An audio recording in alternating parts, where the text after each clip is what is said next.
ಸುಬನ ಗಜನ ಬಾಣದಾಗಲ್ಗೆ ಅಂಗಜನ ಬಾಣದಾಗಲ್ಗೆ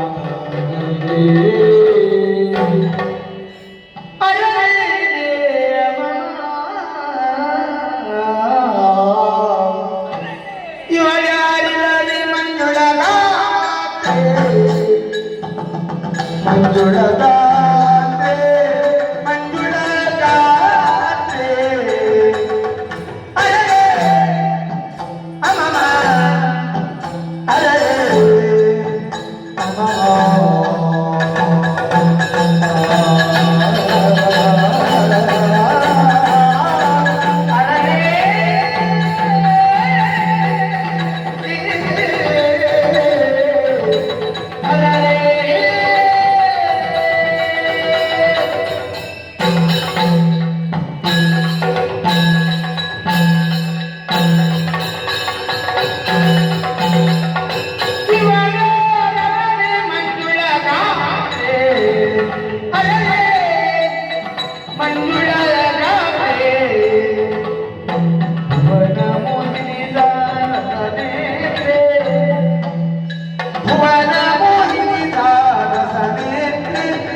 ಮನಸ್ಸಿನ ದುಗುಡವನ್ನು ಕಳಿಬೇಕು, ದಾಢ್ಯವನ್ನು ಕಳೆದುಕೊಳ್ಳಬೇಕು ಅನ್ನೋ ಉದ್ದೇಶದಿಂದ, ಕಾಡಿನ ಸೌಂದರ್ಯವನ್ನು ಕವಿಬೇಕು ಅನ್ನೋ ಆಶೆಯಿಂದ ಕಾಡಮಧ್ಯಕ್ಕೆ ಬಂದವನು ನಾನು. ಅಬ್ಬ, ಎಂತಹ ದೃಶ್ಯವನ್ನು ಕಾಣ್ತಾ ಇದ್ದೇನೆ. ಒಬ್ಬಳಾಕೆ ನಾರೀಮಣಿ, ಒಂದು ಸೌಂದರ್ಯದ ರಾಶಿ, ಸೌಂದರ್ಯದ ಕಣಿ, ಎಷ್ಟು ಚಂದ ಇದ್ದಾಳೆ. ಇವಳನ್ನು ನೋಡಿದ್ರೆ ಸಾಕಲ್ಲ, ಯಾಕೆ ಹೀಗಾಗ್ತದೆ ಅನ್ನೋದೇ ಗೊತ್ತಾಗುವುದಿಲ್ಲ. ಆ ಮನ್ಮಥ, ಅವನ ಕೈಯಲ್ಲಿರುವಂತಹ ಪಂಚಶರಗಳು, ಅರವಿಂದ, ಅಶೋಕ, ಚೂತ, ನವಮಲ್ಲಿಕ, ನೀಲೋತ್ಪಲ ಅನ್ನುವಂತಹ ಹಗುರವಾದಂತಹ ಬಾಣಗಳನ್ನು ಒಮ್ಮೆಲೆ ನನಗೆ ಎಸೆದು ಬಿಟ್ಟಿದ್ದಾನು ಅನ್ನೋ ಭಾವನೆ ನನ್ನಲ್ಲಿ ಗೊತ್ತಿಕೊಡುತ್ತದೆ. ಇವಳನ್ನು ನೋಡಿದ್ರೆ ಅಂಬರದಲ್ಲಿ ಕಾಣಿಸಿಕೊಳ್ಳುವಂತಹ ಚಂದ್ರ ಇವಳ ಮುಖದಲ್ಲಿಯೇ ಮನೆ ಮಾಡಿದ್ದಾನೆ ಅನ್ನೋ ಹಾಗೆ ಕಾಣ್ತದೆ. ಆಹಾ, ಒಂದು ನಗು ನಡಿದ್ರೆ ಸಾಕಲ್ಲ, ಚಂದ್ರಿಕೆ ಮುಂಗುರುಳನ್ನು ನೋಡಿದ್ರೆ ಮರಿದುಂಬಿಗಳ ಸಾಲು ಹಾಗೆ ಬಂದು ಕುಳಿತುಕೊಂಡ ಹಾಗೆ ಕಾಣ್ತದೆ. ಎರಡು ಕೈಗಳನ್ನು ನೋಡಿದ್ರೆ ಮರಿ ಆನೆಯ ಸೊಂಡಿಲಿನ ಹಾಗೆ ಎಷ್ಟು ಚಂದ ಬೀಸ್ತಾ ಇದ್ದಾಳೆ. ಸಿಂಹ ಗಟ್ಟಿ ಹಂಸ ಬಾಣ ಗಾಳಿಗಳು ಅದು ಹಾಗೆ ಯೋಚನೆ ಮಾಡಿದ್ರೆ ದೇವಲೋಕದಲ್ಲಿ ಕಾಣಿಸಿಕೊಂಡಂತ ಅಪ್ಸರೆಯಲ್ಲಿ ಒಳಗೊಳ್ಳುವ ರಮ್ಯ ಉರ್ವಶಿ ಮೇರೆಗೆ ಅವರಲ್ಲಿ ಇವಳು ಒಬ್ಬಳಾಗುವುದಕ್ಕೆ ಸಾಧ್ಯವೇ ಅಲ್ಲೇ. ಆವಾಗಲಿಂದಲೇ ಕಣ್ಣ ರೆಪ್ಪೆಗಳನ್ನು ಪಟ್ಟ ಪಟ್ಟ ಪಟ್ಟ ಪಟ್ಟ ಬಡಿಯುತ್ತಾ ಇದ್ದಾಳೆ. ಆಮೇಲೆ ಕಾಲು ನೆಲಕ್ಕೆ ತಾಗಿ ಹಾಗಿದ್ರೆ ಇವಳು ದೇವತಾ ವರ್ಗಕ್ಕೆ ಸೇರಿಕೊಂಡವಳಲ್ಲ, ಹಾಗಿದ್ರೆ ಪಾತಾಳದಿಂದ ಮೇಲೆದ್ದು ಬಂದವಳ. ಸ್ವಂತ ನೋಡಿದ್ರೆ ಮುಖ ಸರಿ ಸಿಂಹ ಕಟ್ಟಿ ಪಾತಾಳದವಳಿಗೆ ಸೊಂಟ ಸರಿ ಇಲ್ಲ ತೆವಳಿಕೊಂಡು ಹೋಗ್ಬೇಕು. ಹಾಗಿದ್ರೆ ಪಾತಾಳದವಳಲ್ಲ, ಎಲ್ಲಿ ಅವಳಾಗಿರ್ಬೋದು. ಛೇ, ಇವಳನ್ನು ಕಂಡ ಮೇಲೆ ಇವಳಲ್ಲಿ ಮಾತಾಡದೆ ಹಾಗೆ ಹೋಗುವುದಷ್ಟು ಸರಿ ಅನ್ನಿಸುತ್ತಿಲ್ಲ. ಮಾತಾಡಬೇಕಲ್ಲ, ಎಲ್ಲಿಂದ ಆರಂಭಿಸಿದ್ದು, ಹೇಗೆ ಮಾತಾಡುವುದು ಗೊತ್ತಾಗುವುದು, ಹೇಗೆ ಮಾತಾಡುವುದು. ಹೆಣ್ಣು ಮಕ್ಕಳಲ್ಲಿ ಮಾತಾಡಿ ಅಭ್ಯರ್ಥಿ ಇದ್ರೆ ಆಗುವುದು. ಇದು ಅಪರೂಪಕ್ಕೆಲ್ವ ಕಾಣಿಸಿಕೊಂಡದ್ದು ಬರ್ತದೆ. ಓ ನಾರಿ ನಾರಿ ಬಲುಯ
ನಾವು ಮಾತು ಆರಂಭಿಸಬೇಕು ಅಂತ ಇದ್ರೆ ಒಂದು ಶಬ್ದ ಸಿಗ್ಬೇಕು. ತಕ್ಷಣ ನೀನನ್ನು ಕಂಡುಕೊಂಡೆದಲ್ವಾ, ಮಾತಾಡಬೇಕು ಅನ್ನೋದು ಅವತ್ತು ಉಂಟು, ಆದ್ರೆ ಆಡುವುದಕ್ಕೆ ನಮಗೆ ಶಬ್ದಗಳೇ ಸಿಗುವುದಿಲ್ಲ. ಈಗ ಹೇಗೆ ಆರಂಭಿಸುವುದು ಗೊತ್ತಾಗಲಿಲ್ಲ. ಅದಕ್ಕೆ ಹಾಗಾದ್ರೂ ಒಂದು ಆರಂಭ ಮಾಡುವ ಅಂತ ಯೋಚನೆ ಮಾಡಿದ್ದು ಸಹಜ. ಮಾತು ಕಲಿಯುವ ಮುನ್ನ ಮಗು ಒಂದು ತಾಯಿಯ ಮಡಿಲನ್ನು ಸೇರಿ ತಾಯಿ ಪ್ರಯತ್ನಪೂರ್ವಕವಾಗಿ ಒಂದೊಂದೇ ಶಬ್ದಗಳನ್ನು ಬಳಸಿ ಬಳಸಿ ಬಳಸಿ ಬಳಸಿ ಮತ್ತೆ ಹೇಳಿಸಿ ಹೇಳಿಸಿ ಹೇಳಿಸಿ ಆಗುವಾಗ ಮಗು ತೊದಲುವಿಕೆಯನ್ನು ಆರಂಭಿಸ್ತಾರೆ. ಆಮೇಲೆ ಮಾತಿನಲ್ಲಿ ತೊಡಗಿಕೊಳ್ಳುತ್ತದೆ. ಅಂದಿನ ಆರಂಭದ ದಿನಗಳಲ್ಲಿ ಈಗ ಬಿಡದಾಯ್ತು. ಓ ನಾರಿ, ಈಗ ಒಂದು ದಾರಿಗೆ ಬರ್ತೇನೆ. ಒಂದು ನಾವಿಂದ ಹೇಳಲಿಕ್ಕೆ ಇಷ್ಟು ಗೊತ್ತು ಬೇಡ, ಗೊತ್ತು ಬೇಡ, ಆದ್ರೆ ಕಷ್ಟ ಆಯ್ತು ಸ್ವಲ್ಪ. ಅದೇನು ಹಾಗೆ? ನೀನು ಬಂದು ವಯ್ಯಾರಿ, ಹಾಗೆ ನಾನು ಸ್ವಲ್ಪ ಹಿಂದೆ ಹಿಂದೆ ವಯ್ಯಾರ ನಡಿಗೆ ನೋಡಿಗೆ ವಯ್ಯಾರ ಹೆಣ್ಣು ಮಕ್ಕಳಿಗೆ ಸಹಜ ಗುಣ. ಹೌದಪ್ಪ, ವಯ್ಯಾರ ಇಲ್ಲದವೇನು ಅಂತಾದ್ರೆ ಮತ್ತೆ ಗಂಡು ಬೀದಿ ಅಂತ ಕರೆಯುವುದು ಅಲ್ವಾ? ಅಡಿಗೆ ನೋಡಬೇಕು. ಆದ್ರೆ ನೀನು ಗಂಡು ಬೀದಿ ಅಂತ ಅಲ್ಲವೇ ಅಲ್ಲ. ನಿನ್ನ ನಡೆಯ ನಲವಾಗಿ ನಿನ್ನ ನಾನು ಕಟ್ಟೆ.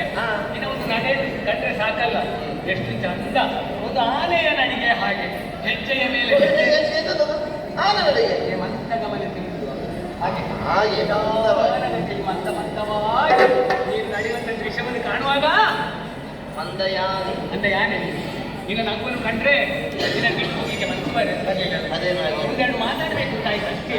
ನಿನ್ನ ಕಣ್ಣುಗಳ ತಲೆಯನ್ನು ಕಾಣುವಾಗ ನಿನ್ನನ್ನು ಮತ್ತೆ ಮತ್ತೆ ನಿನ್ನೆ ಕಾಣಬೇಕು ಅಂತ ತವಕ ನನ್ನ ಕಣ್ಣುಗಳಿಗೆ ಆಯ್ತು. ಎಲ್ಲರೂ ಮಾತಾಡುವಾಗ ನಿಮಗೆ ಮಾತಾಡುವಂತ ಆಯ್ತಲ್ಲ? ಎಲ್ಲರೂ ಮಾತಾಡುವುದಲ್ಲ, ನಿನ್ನಲ್ಲೇ ಮಾತಾಡಬೇಕು ಅಂತ ಆಗತ್ತೆ ನನಗೆ. ಇದು ಘೋರವಾದ ಕಾಡು. ಹೌದು, ಕಾಂತಾರ. ಕಾಂತಾರ ನಮ್ಮಂತವರಿಗೆ ಬರುವುದಕ್ಕೆ ಒಂದು ರೀತಿಯ ಭಯ ಆಗ್ತದೆ. ನನಗೂ ಈ ಅರಣ್ಯ ಪ್ರದೇಶ ಹೊಸತ್ತೆ. ಆದರೆ ಅಲ್ಲಿ ಬೇರೆ ಯಾರು ಕಾಣುವುದಿಲ್ಲ. ಈಗ ನೀನಿದ್ದಿ, ನಾನು ಮತ್ತೆ ನೀನು ಇಬ್ಬರೇ ಇರುವುದು. ಇನ್ನು ಜೊತೆಗಾಗಿಯಲ್ಲಿ ಯಾರಾದ್ರೂ ಇಲ್ಲ ಅಂತ ನೋಡಿದ್ರೆ ಯಾರು ಕಾಣುವುದಿಲ್ಲ. ಎಷ್ಟು ಧೈರ್ಯ ನಿಮಗೆ ಅಂತ ಯೋಚನೆ ಮಾಡುದು. ಈ ಕಾಡು ಮಧ್ಯದಲ್ಲಿ ನೀನೊಬ್ಬನೇ ಈ ರೀತಿಯಾಗಿ ಸುತ್ತಾಡಬೇಕು ಅಂತ ಇದ್ರೆ ಧೈರ್ಯವಂತ ಹೆಣ್ಣು ನೀನು. ಈಗ ಒಂದು ಪ್ರದೇಶದ ಕುರಿತಾಗಿ ಈ ಮೊದಲೇ ನಮಗೆ ತಿಳಿವು ಉಂಟು ಅಂತಾದ್ರೆ ಆಗ ನಾವು ಮುಂಜಾಗ್ರತೆಯನ್ನು ವಹಿಸಿಕೊಳ್ಳಬೇಕಾಗ್ತದೆ. ಅಲ್ಲಿ ವಿಷಯ ಇಂಥದೆಲ್ಲ ಇದೆ, ಇಂಥ ಒಂದು ಭಯದ ವಾತಾವರಣ ನಿರ್ಮಾಣವಾಗ್ತದೆ.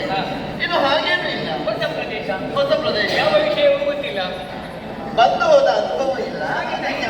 ಹಾಗೆ ಧೈರ್ಯದಿಂದ ಬಂದದ್ದು ಒಳ್ಳೆದೇ ಆಯ್ತು. ಆದ್ರೆ ಯಾವ ಕಡೆ ಸವಾರಿ ನಿನ್ನದು ಗೊತ್ತಾಗಲಿಲ್ಲ.